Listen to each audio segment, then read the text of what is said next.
Hey writers, let's talk about something that I'll flag for revision every time I see it in a client's manuscript, and that is head hopping. Head hopping comes in two forms. The first is an unintentional point of view error, usually solved with light revisions. The second is a little bit more of a problem. I'll explain.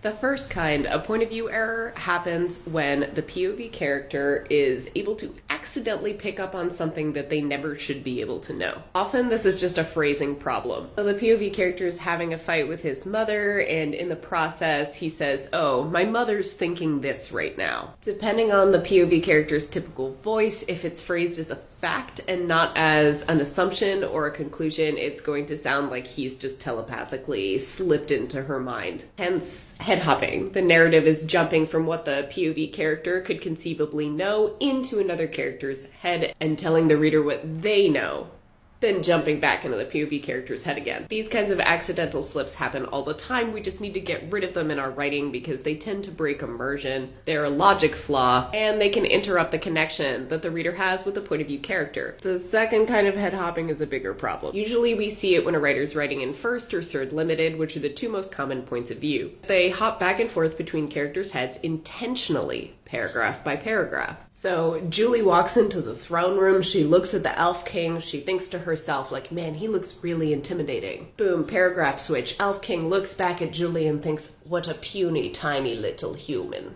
We're jumping from Julie's head to the Elf King's head, back to Julie's head again. And look, while readers love understanding character motivations and knowing what characters are thinking, this isn't the way to do it. It causes the same three issues that accidental POV slips do, but it also makes the narrative confusing. The reader doesn't know whose perspective this story is being told from. It makes the reader feel tetherless, and often they're not sure which character knows what.